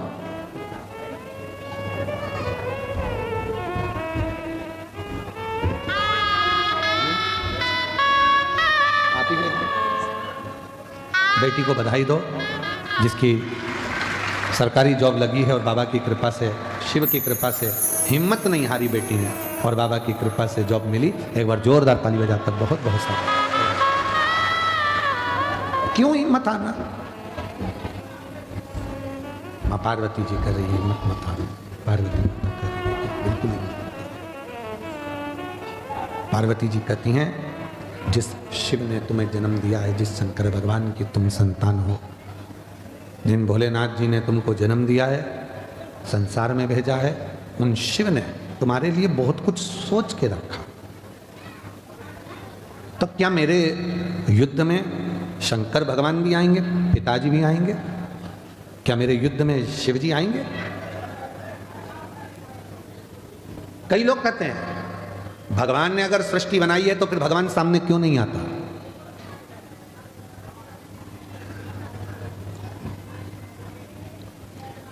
कंपनी बनाने वाला, कंपनी का मालिक हर एक कस्टमर के सामने नहीं आता। बोलो सही है कि गलत है? कंपनी बनाने वाला, कंपनी का मालिक हर एक कस्टमर के सामने नहीं आता। वो जो उच्च लेवल का होगा, उसकी बात को समझने वाला, जिनके माथे पर उसने कंपनी को सौंप रखा है, जो कंपनी को देख रहे हैं, कंपनी को संभाल रहे हैं, जो कंपनी को संभाल रहे हैं, कंपनी को देख रहे हैं, उनके माथे पर वो छोड़ कर जाता और उनसे मिलता। कई लोग कहते हैं भगवान हमको दिखता ही नहीं है, तुम काम करते रहो। कंपनी का मालिक है, उसने इस सृष्टि को रचा है, इस सृष्टि का निर्माण किया है। वो दिखेगा भले नहीं, पर कंपनी चल रही है। सब कुछ दिया उसने संसार में, फिर भी अगर रोते हो तो तुम्हारी जिंदगी का रोना। कई लोग कहते हैं मैं बहुत गरीब हूं, मेरे पास में कुछ नहीं है। भगवान कहते हैं मैंने तुझे करोड़पति बनाकर भेजा है। एक लड़का, नौजवान लड़का, मरने के लिए ऊपर पहाड़ पे चढ़ गया। वहीं पर संत निकल कर जा रहे थे, कोई शिव के भक्त थे, भगवान शंकर के परम भक्त, निकल कर जा रहे। लड़के से पूछा क्या कर रहा है? क्या सुसाइड कर रहा हूं, मर रहा हूं। क्यों मर रहा है? भगवान ने मुझे इतना गरीब बनाकर भेजा, मेरे को कुछ भी नहीं दिया। मेरी किस्मत में तो भाटा ही भाटा लिखा, किस्मत में कुछ भी अच्छा नहीं था। मेरी किस्मत तो पूरी बेकार है, मेरी किस्मत में कुछ अच्छा है, मेरी किस्मत तो सब बेकार है। भगवान ने मेरे को कुछ अच्छा दिया ही नहीं, मेरी किस्मत में तो भाटा ही भाटा लिखा, मेरी किस्मत है ही अच्छी है, तो मरना अच्छा, इसलिए मैं मर रहा हूँ। शंभो शंभो शंभो शंभो, मैं मर रहा हूं, मैं मरने जा रहा हूं। गरीब है, परमात्मा ने मेरी किस्मत में धन नहीं दिया। तो संत ने कहा तू अगर मरने ही जा रहा है तो कल मर जाना।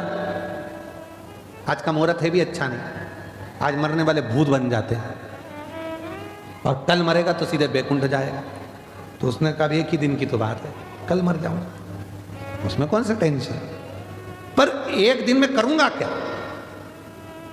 तो संत ने कहा अब तब तुम मर ही रिया है तो मेरे काम आ जा, थोड़ा बहुत मेरे ही काम कर ले, मरते मरते मुझे ही कुछ दे के चले जा। तुम्हें क्या चाहिए? तो क्या बस कुछ नहीं चाहिए, तू मेरे साथ चल। संत ने हाथ पकड़ा, उस व्यक्ति को लेकर राजा के पास पहुंच गया। राजा ने देखा मेरे गुरुजी आए, प्रणाम। गुरुजी ने आशीर्वाद दिया, राजन ये मरने से पहले मेरे ऊपर कृपा करना चाहता है और तू मुझ पे दया कर दे, मुझे भंडारा करना है। भंडारा करना है? हाँ, पर मैं किसी से पैसे मांग कर नहीं करूंगा। मैं इस व्यक्ति को लेके आया हूं, इसकी दोनों आंख खरीद ले। राजा कितने पैसे देगा बोलो? राजा ने कहा एक आंख का 1 लाख, 2 लाख रुपए दिए। ठीक है। इतने में बाजू में लड़का खड़ा था, मैं काय को बेचूं मेरी आंख? संत ने कहा कल मरी तो रियायत दे जा, तेरा का बाप का क्या जाए, मरने से पहले तो देना। तो महाराज अब मेरा मन है कि इसके दुकान भी खरीद लो। कितने दोगे? 50-50 हजार। ये इसकी दोनों किडनियां। राजा ने कहा किडनी ठीक है, 15-15 लाख। पाँव 5-5 लाख, हाथ 8-8 लाख, 1,12,00,000 का हिसाब बन गया। चलो निकाल लो इसका सब, पैसे दो। इतने में बोला मैं काय को दूं, मैं काय को दूं? भाई तो कल मरना ही तो है, उससे पहले देने में दिक्कत क्या है? नहीं मैं नहीं दूंगा।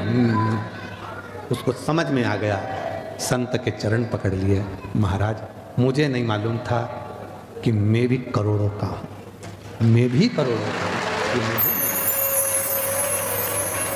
मुझे मालूम नहीं।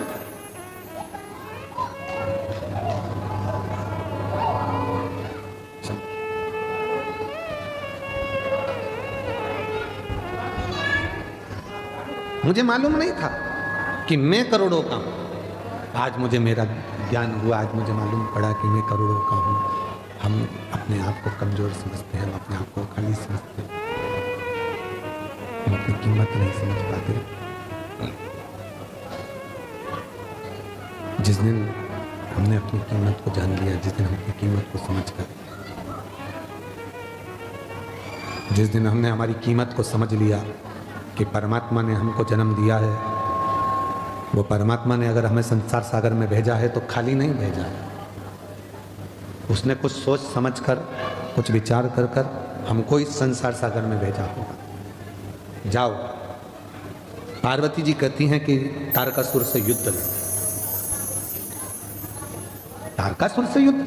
हाँ, जाओ लड़ो। इतनी बड़ी सेना और इतना विशाल तारकासुर, जिसने बैकुंठ तक पर भी, इंद्रलोक पे सिंहासन पर भी उसने अपना कब्जा जमा कर रखा है। और आप कहते हो माँ कि मैं उससे लड़ने के लिए जाऊँ, उससे लड़ने के लिए जाऊँ। शंभो शंभो शंभो शंभो शंभो शंभो, मैं उससे लड़ने के लिए जाऊँ?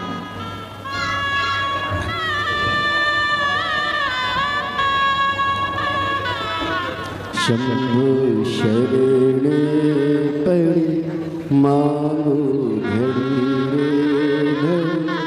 दुख काटो, दया करीन दर्शन आदो। चल दिए षडानंद कार्तिकेय। फिर माँ ने कहा तुम युद्ध करने के लिए जा तो रहे हो, पर याद रखना कि सामने जो तारकासुर खड़ा है, उस तारकासुर के हृदय में शिव बसा है। जिसके दिल में, जिसके हृदय में शिव का निवास होता है, उसका दिल कभी ना दुखाए, उसको कभी कष्ट ना दीजिए। उसके मन में शिव बसा हुआ है, उसके हृदय में शंकर बसा हुआ है, उसके हृदय में शंकर समाहित है, उसके हृदय में शंकर जी विराजमान है। हृदय में अगर शिव बैठे हैं तो उसको कष्ट ना दिया जाए। एक काम करना षडानंद कार्तिकेय, बाण तो छोड़ना, पर उसके हृदय में ना लगे, इसका ध्यान रखना। उसके हृदय में बाण नहीं लगना चाहिए, इस बात का ध्यान रखना।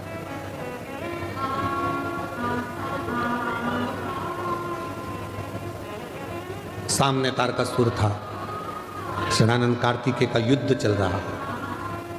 तीक्ष्ण तीक्ष्ण बाण छोड़ने का जब समय आया तो तारकासुर के चेहरे पर प्रसन्नता थी। तारकासुर के हृदय पर, उनके मुख पर प्रसन्नता का भाव था, क्योंकि सामने शिव के पुत्र खड़े थे। शिव पुराण कहती है, भगवान शंकर का चरित्र कहता है, शिव तत्व कहता है, भगवान शंकर का पवित्र चरित्र कह रहा है, शंकर भगवान की पवित्र कथा कह रही है। मान लो शिव का दर्शन भी ना हो तो शिव पुराण कहती है, अगर शिव भक्त का भी दर्शन हो जाता है तो यह माना जाता है कि शंकर का ही दर्शन हो, शिव का ही दर्शन। तारकासुर ने षडानंद कार्तिकेय का दर्शन किया, शिव का दर्शन। क्यों कहते हैं शिव मंदिर के अंदर नहीं जा सकते, शिव मंदिर में जाके जल नहीं चढ़ा सकते, तो शंकर के मंदिर के सामने से निकल कर चले जाओ। वो भी नहीं कर सकते तो शंकर मंदिर के शिखर का, ध्वजा का दर्शन कर लो।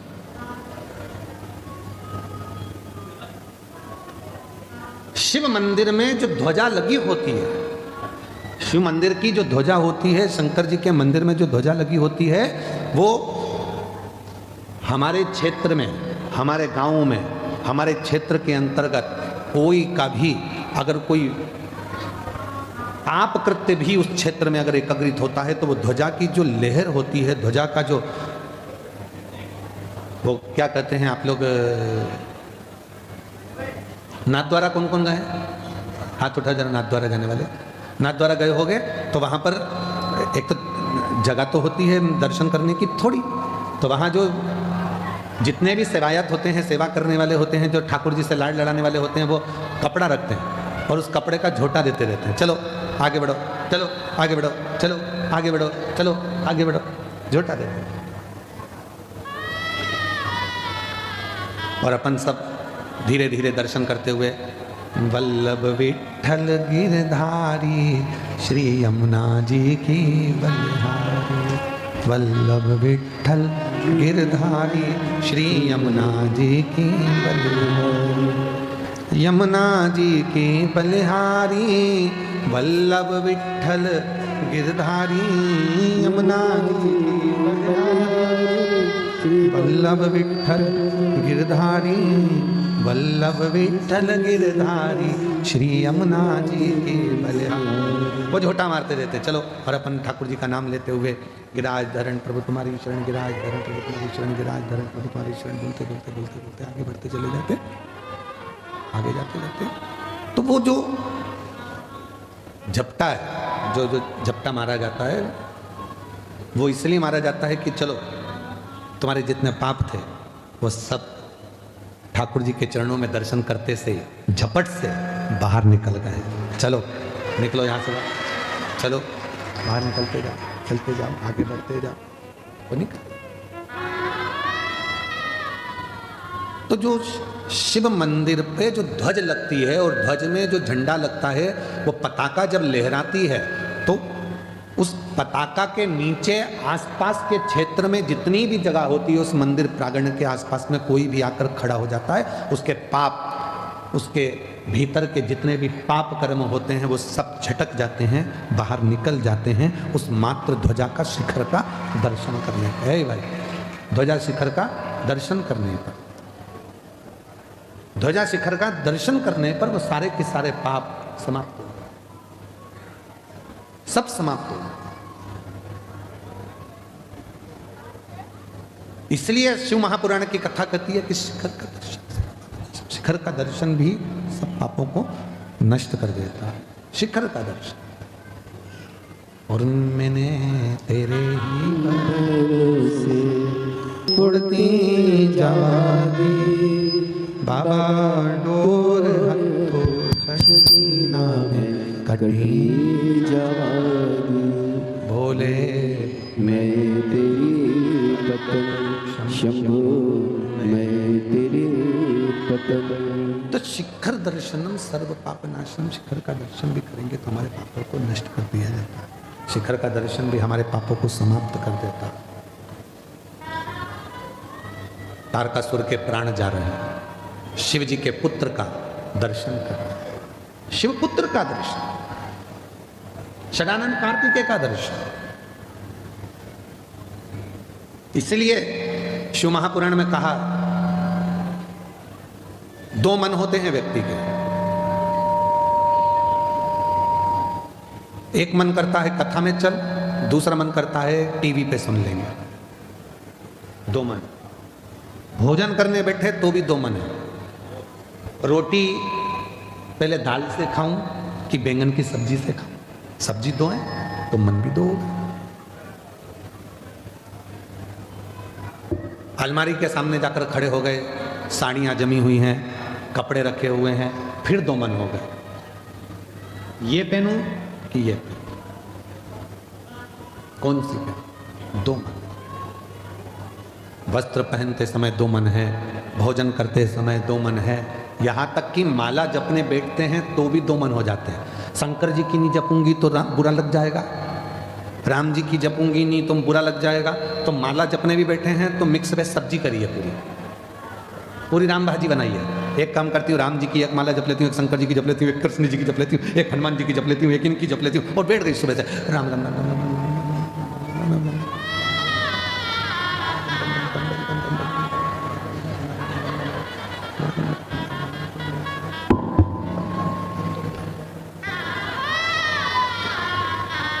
एक किलो दूध ले ले और उससे कहना कि आधा किलो अलग भगोनी में दूध दे देना। संग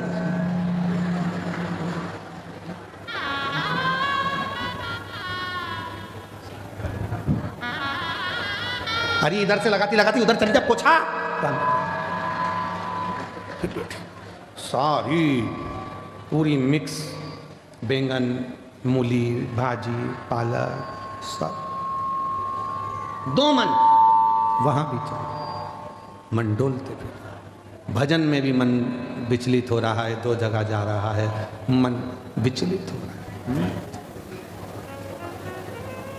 पर शिव महापुराण की कथा कहती है, भगवान शंकर का चरित्र कथा है, शिव तत्व कथा है, शंकर जी की कथा कहती है, शिव महापुराण की कथा वर्णन करती है। अगली बार से कथा करने आएंगे तो साउंड वाले के लिए एक लोटा जल चढ़ा के आए।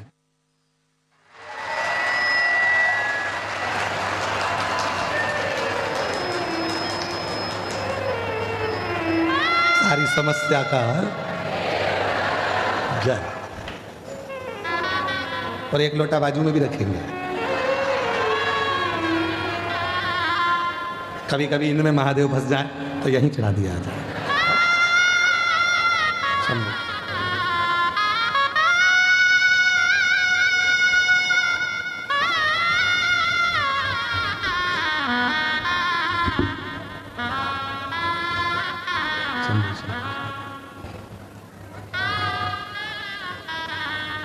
मन विचलित होते हैं। कभी भोजन दो तरह का हो गया, वस्त्र दो तरह के हो गए, अन्य अन्य जगहों में मन भटक रहा होता है, तब उस मन को केंद्रित करना वो शिव के द्वारा, शिव के द्वारा। तो कहा कभी कभी ऐसा होता है कि मन ऐसा कर जाता है कि मैं इस दुकान को खोलूंगा और ये दुकान चलेगी कि नहीं चलेगी, मैं इस फैक्ट्री को करूंगा, फैक्ट्री चलेगी कि नहीं चलेगी, मैं गाड़ी ले रहा हूँ व्यापार के लिए, गाड़ी चलेगी कि नहीं चलेगी, मैं इस काम को कर रहा हूँ, ये वाली प्रॉपर्टी ले रहा हूँ, इस पर मल्टी बनाऊंगा, बिकेगी नहीं बिकेगी, कॉलोनी काटूंगा, इस कॉलोनी में लाभ मिलेगा नहीं मिलेगा। दो मन होते हैं। तो उसके लिए एक ही चीज करना है, 6 मुख वाले भगवान श्री षडानंद कार्तिकेय जी के पास जाकर खड़े होना। देखिए, मन को केंद्रित करना। दो मन हो रहे हैं ना, तो 6 मुख वाले भगवान श्री षडानंद कार्तिकेय जी, जो शंकर जी के मंदिर में पार्वती जी रहती हैं, गणेश जी रहते हैं और कार्तिकेय जी की मूर्ति होती है। बोलो देखिए ना, दर्शन तो करें ना सबने। तो कार्तिकेय जी के सामने जाकर खड़े हो जाओ और कार्तिकेय बाबा के सम्मुख में 4 पुष्प, श्वेत सफेद कलर के 4 फूल, कोई से भी, कोई भी, 4 चावल के दाने,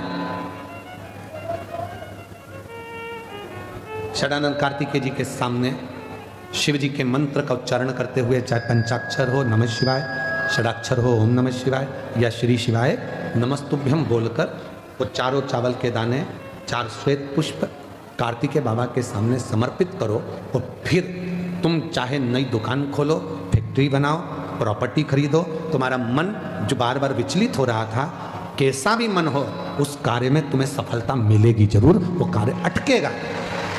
कोई जमीन भी लिए, प्रॉपर्टी लिए, उस प्रॉपर्टी पे बिल्डिंग बनाना है, कॉलोनी काटना है, बिकेगी नहीं बिकेगी, काम होगा कि नहीं होगा, मैं ये गाड़ी खरीदूंगा, चलेगी नहीं चलेगी, मैंने ये नया काम लिया है, चलेगा नहीं चलेगा। मतलब 2 मन जहां चल रहे हैं, जहां तुम्हारे 2 मन हो रहे हैं, उस मन को एक जगह पर षडानंद कार्तिकेय जी के पास ले जाकर छोड़ दी।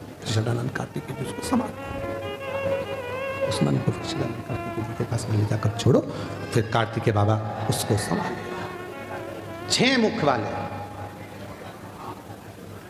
6 मुख वाले षडानंद कार्तिकेय जी उसको संभाल। महाराज, तारकासुर का संहार भगवान षडानंद कार्तिकेय जी ने किया और तारकासुर का संहार तो हो गया, तारकासुर का संहार हुआ, देवता आनंदित हो गए। भगवान शिव तारकासुर के संहार पर कार्तिकेय बाबा को श्रीशैलम का स्थापन का फल प्रदान करते।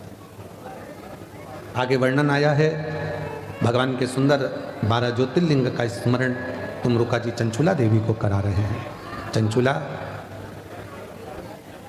चंद्रदेव को काया का रोग हो गया था और चंद्रदेव पर जब काया का रोग हुआ, उस काया के रोग से मुक्त होने के लिए चंद्रदेव ने भगवान देवाधिदेव महादेव का भजन किया, शिव का स्मरण किया। हमारे 12 ज्योतिर्लिंग श्री विठले सेवा समिति की कथा चल रही है। 12 ज्योतिर्लिंग में इस बार थी देवघर में। तुम्हारे गुजरात में भी बाबा की कृपा से 2 ज्योतिर्लिंग है और हमारा तो बाबा देवाधिदेव महादेव से यही प्रार्थना है कि बाबा इन श्रोताओं में जो आस्था चैनल पर सुन रहे हो, सोशल मीडिया पे सुन रहे हो या पंडाल के बाहर पंडाल में बैठकर बड़ौदा की धरा पर सुन रहे हो, ऐसी कृपा करना जब हमारी समिति की 12 ज्योतिर्लिंग की कथा सोमनाथ और नागेश्वर में आए तो आप में से सब जजमान बने और सब पे बाबा शंकर की कृपा बढ़ाए।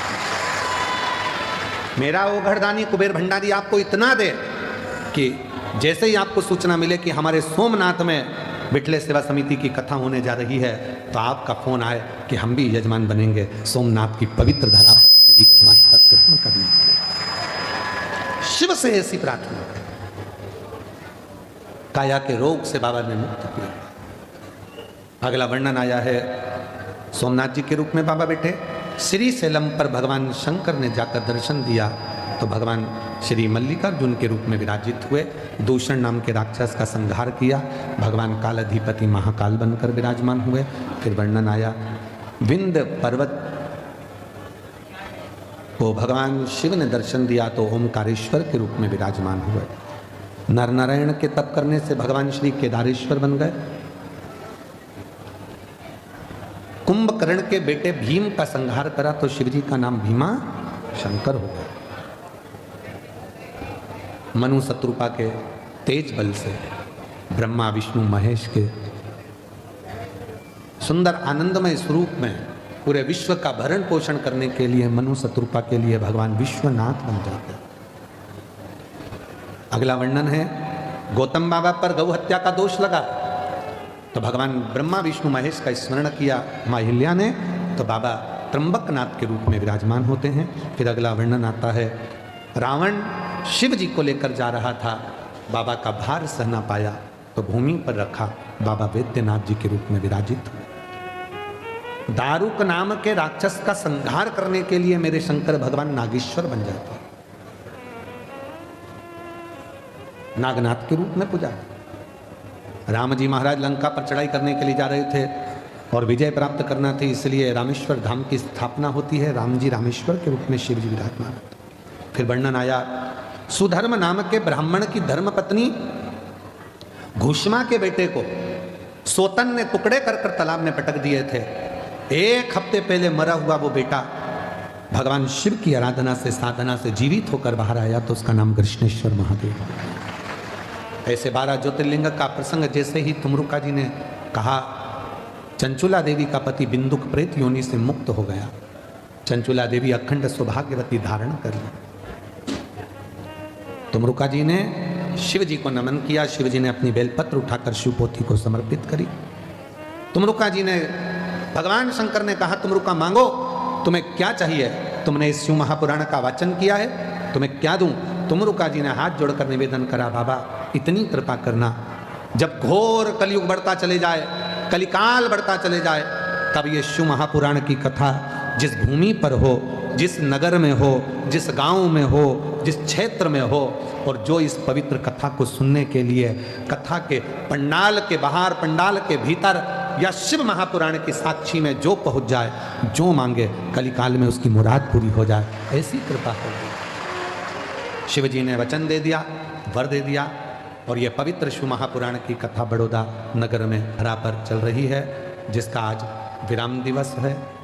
हमारा तो केवल इतना सा निवेदन है कि इस भूमि पर बैठकर बाबा को अपने मन का भाव कहकर जब आरती के बाद यहाँ से जाओ तो उस भूमि को नमन कर कर, रज को हृदय लगाकर बाबा से विनय कर कर जाना, कह कर जाना, बाबा सब दुख काटो ओ भोला, सब दुख काटो ओ भोला।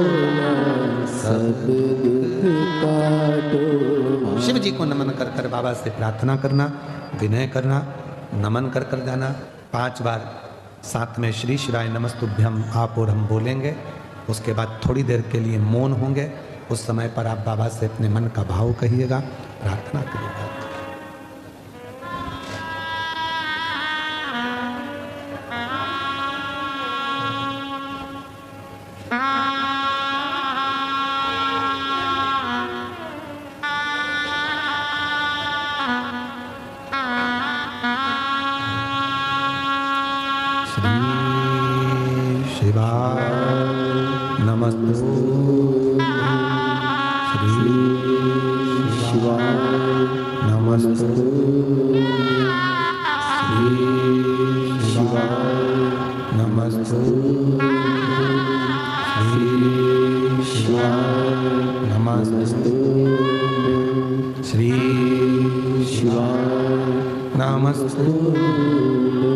भोला सब दुख काटो मार।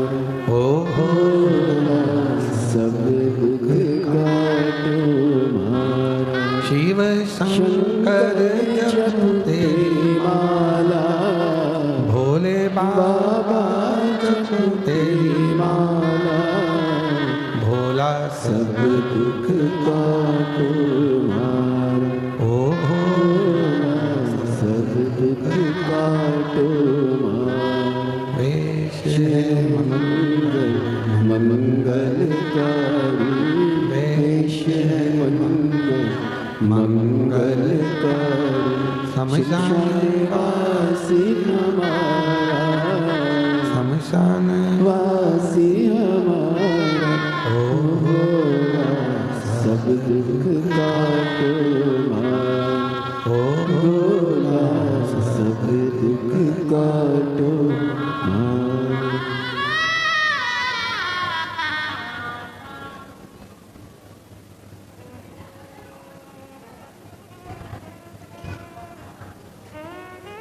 बाबा देवाधिदेव महादेव की ये पवित्र कथा आज विराम ले रही है।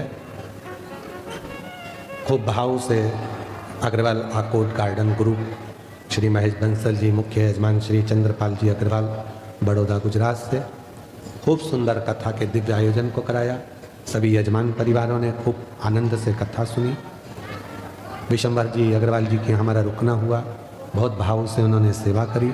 बहुओं ने भी खूब प्रेम भाव से भोजन आदि प्रसादी पवाई। और प्रतिदिन जाना आना जयदेव जी के साथ में, मित्तल जी के साथ में हुआ। शिव कृपा एक कथा पहले 22 में आए थे, शायद 22-23 में, 2022 में राजू भाई घनश्याम भाई जी माहेश्वरी जिन्होंने इसी प्रांगण में शिव महापुराण की कथा कराई थी और उसको भी लाखों भक्तों ने श्रवण करी। ऐसी पवित्र कथा बड़ौदा में होते रहना चाहिए। बोलो सही है?